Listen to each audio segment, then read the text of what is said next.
ورسوله الكريم أما بعد فأعوذ بالله من الشيطان الرجيم بسم الله الرحمن الرحيم ولقد جاء آل فرعون النذر كذبوا بآياتنا كلها فأخذناهم أخذ عزيز مقتدر أكفاركم خير من أولئكم أم لكم براءة في الزبر أم يقولون نحن جميع منتصر سيهزم الجمع ويولون الدبر بل الساعة موعدهم والساعة أدهى وأمر۔ سورۃ قمر میں اللہ پاک نے مختلف اقوام کے حالات کو بیان فرمایا ہے جنہوں نے اللہ کے پیغمبروں کو جھٹلایا، بات نہیں مانی اور عذاب کا شکار ہوئے۔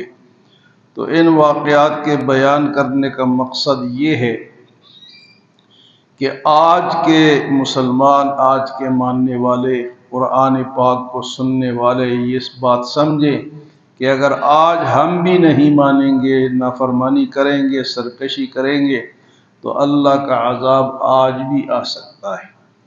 تو پرانی قوموں کے عذابوں کا بیان اللہ پاک نے اس لیے فرمایا کہ موجودہ لوگ اس کو سن کے سمجھ جائیں۔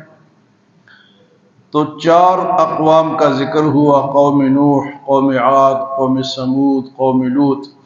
آج فرعون کا ذکر ہے۔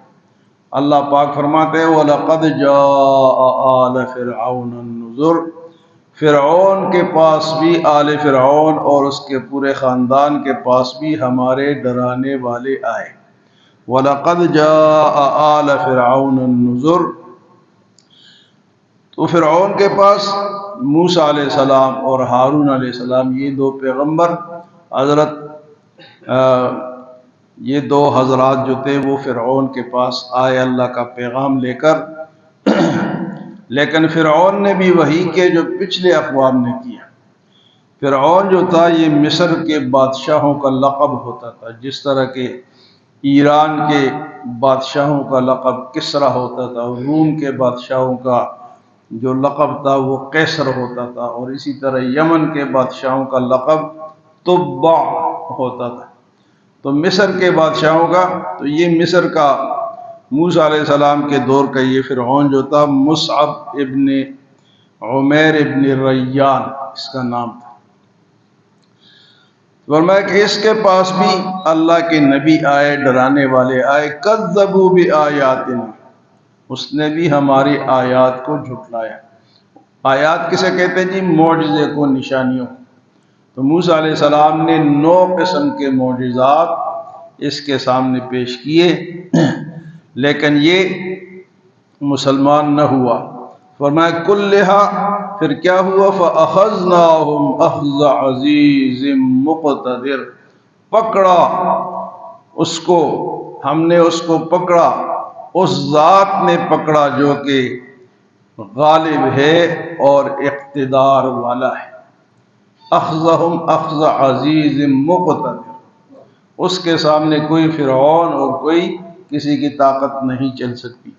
اور جب اس کی پکڑ ہوئی نا، غرق ہونے لگا، تو پھر اس نے کہا آمنت برب موسیٰ و ہارون، میں موسیٰ اور ہارون علیہ السلام و بنی اسرائیل کے رب پہ ایمان لاتا ہوں۔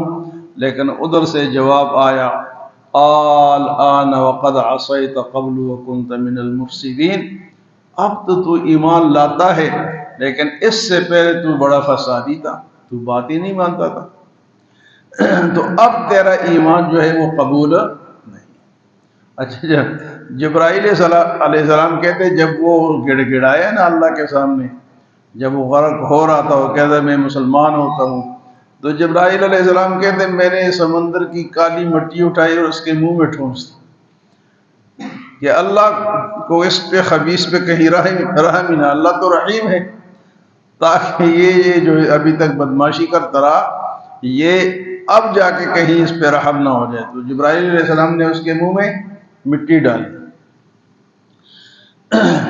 تو غرق کر دیا۔ اللہ پاک نے فرمایا فَأَخْذَهُمْ اخذ عزیز مقتدر، ہم نے اس کو پکڑا، اس ذات نے جو کہ غالب ہے اور اقتدار والا ہے، مقتدر ہے، اس ذات نے اس کو پکڑ لیا۔ پھر موجودہ جو کفار تھے اہل مکہ، ان کو اللہ پاک نے یہ سمجھایا کہ اکفارکم خیر من اولئکم، وہ جو تمہارے کافر ہیں، تم جو نہیں مانتے ہو، تم کوئی ان سے زیادہ بڑے ہو، فرعون سے زیادہ بڑے ہو یا ان سے زیادہ بہتر کافر ہو؟ اکفارکم خیر من اولئکم، تو تم کیوں نہیں مانتے؟ انہوں نے نہیں، ان کے ساتھ تو یہ ہوا، تو تم کیا کوئی ان سے بھی اپنے آپ کو بڑا سمجھتے ہو؟ کفارکم خیر من اولئکم۔ اور دوسری بات فرمایا ام لکم براءۃ فی الزبر، یا تمہارے پاس کوئی لکھی ہوئی چیز ہے کہ ہم بچ جائیں گے؟ جس طرح ہمارے مسلمان کہتے ہیں کہ میں تو صاحبزادہ ہوں، میں تو بچ جاؤں گا، میں تو فلاں خاندان سے ہوں، مجھے فلاں بچا لیں گے۔ بچانے والا کوئی نہیں۔ فرمایا کہ تمہارے پاس کوئی لکھی ہوئی چیز ہے تو وہ بتاؤ۔ فرمایا کہ یا تو تم بڑے اچھے کافر ہو، اس سے بھی زیادہ مضبوط ہو، اس سے بھی زیادہ معتبر ہو، اکفارکم خیر من اولئکم ام لکم براءۃ فی الزبر، یا تمہارے پاس کوئی لکھی ہوئی کتاب ہے۔ تو فرمایا کہ ام یقولون نحن جمیع منتصر، انہوں نے کہا کہ ہم تو کیا ہیں، ہم متحد ہیں، اس لیے ہمیں کوئی شکست نہیں دے سکتا۔ کافروں نے کیا کہا جی؟ یعنی مکہ کے جو کافر تھے واقعی ایک ہی تھے، وہاں پر کافر ہی تھے، منافق نہیں تھے۔ یہ منافق مدینے میں آ کے یہودیوں سے نکلے، منافق مکے میں ایک ہی کافر، کوئی منافق نہیں تھا، مدینے میں جا کے یہودیوں نے پھر منافقت کی، جھوٹ بولا، اوپر سے کلمہ پڑھا اور اندر سے منافقت کی۔ تو اللہ پاک فرماتے کہ کیا ہے، ہم یقولون نحن جمیع منتصر، ہم تو سب اکٹھے ہیں۔ دیکھو برائی کے لیے بھی لوگ اکٹھے ہوتے ہیں، آج بھی ہوتا ہے اس طرح، ایسی ایسی پارٹیاں ہوتی ہیں کہ جو کہ دین کے خلاف ہوتی ہیں، بے دین ہوتی ہیں، لیکن وہ لوگ جمع ہو جاتے ہیں اس کے ساتھ، کہتے جی ہمارا بڑا ہے۔ تو اس طرح ہر ایک بڑے کے پیچھے نہیں چلنا چاہیے، دیکھ کر چلنا چاہیے۔ بڑوں کے ساتھ آخرت بھی وابستہ ہے، جب قیامت کے دن اللہ پاک ان بڑوں کو پکڑیں گے تو ساتھ ہمیں بھی پکڑیں گے، تو پھر ہم کہیں گے یا اللہ ہمیں تو انہوں نے گمراہ کیا، وہ کہیں گے تم خود گمراہ ہوئے، کیوں ہماری بات مانی، تم نے سوچا نہیں، سمجھا نہیں۔ اس لیے ہر ایک کے پیچھے نہیں چلنا چاہیے، ہر ایرے کے پیچھے۔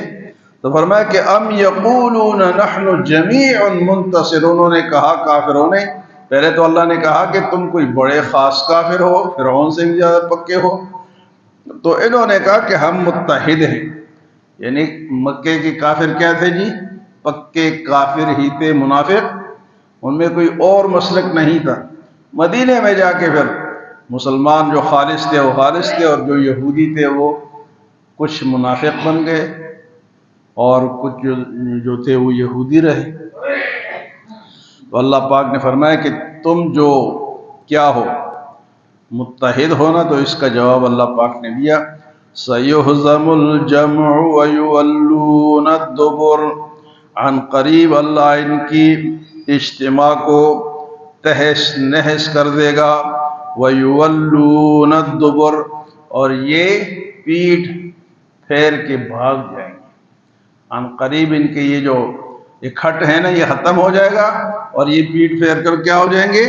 بھاگ جائیں گے۔ سَيُهْزَمُ الْجَمْعُ وَيُوَلُّونَ الدُّبُرَ، یہ جو آیت ہے نا سَيُهْزَمُ الْجَمْعُ وَيُوَلُّونَ الدُّبُرَ، حضور صلی اللہ علیہ وسلم غزوہ بدر میں جب آپ نے سجدے میں سر رکھا اور اللہ سے دعا کی کہ اللہ 313 مسلمان ہیں، اگر آج یہ ہلاک ہو گئے تو تیرا نام لینے والا، اور یہ آیت آپ پڑھتے رہے سَيُهْزَمُ الْجَمْعُ وَيُوَلُّونَ الدُّبُرَ، سَيُهْزَمُ الْجَمْعُ کہ عن قریب اللہ ان کے اجتماع کو ختم کر دے گا اور یہ پیٹھ پھیر کر بھاگیں گے۔ اور پھر ہوا غزوہ بدر میں اللہ نے ایسی شکست دی کہ 70 مارے گئے اور باقی بھاگ گئے، بڑے بڑے ان کے سردار مارے گئے۔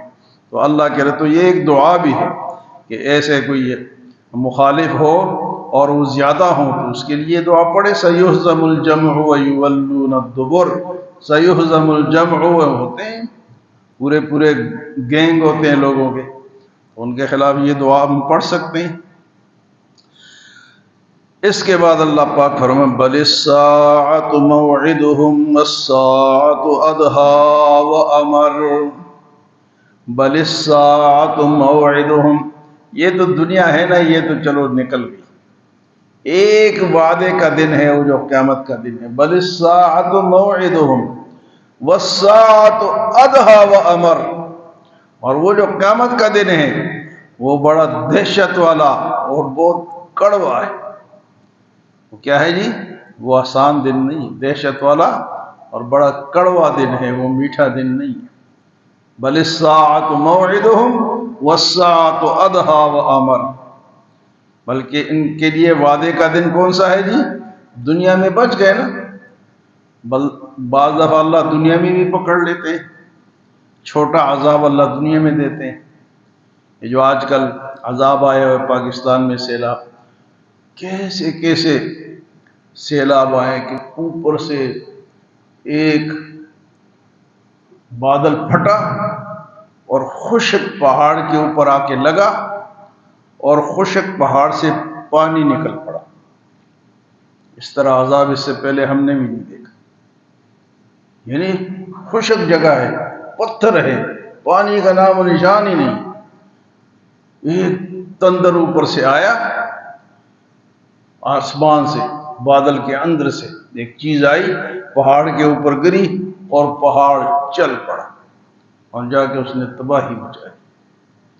کوئی پانی نہیں ہے، یا تو یہ نا کہ دریا آ گیا، پیچھے سے انڈیا نے بند کھول دیا، پانی آگے نہیں، پانی بھی نہیں آیا، نہ کوئی دریا بپرا، اچانک آسمان سے ایک تندر گرا اور جناب آسمانی بجلی گری اور وہاں سے پانی چل پڑا، اور ایسا پانی کہ اس میں پتھر بھی ہے، اس میں لکڑیاں بھی ہیں، اس میں ہر چیز بہہ رہی ہے، کوئی اپنے آپ کو روک نہیں سکتا۔ اللہ پاک فرمائے بل الساعۃ موعدہم والساعۃ ادہی وامر، کہ وہ جو قیامت کا دن ہے، وعدے کا دن ہے، وہ کوئی خوبصورت دن نہیں ہے، وہ بڑا دہشت والا اور بڑا کڑوا دن ہے۔ تو موت ویسے بھی کڑوی ہوتی ہے، موت کون سی میٹھی تو نہیں ہوتی؟ ہوتی ہے جی موت میٹھی؟ تو بتا۔ اچھا، اللہ ہمیں عمل اور سمجھ کی توفیق عطا فرمائے۔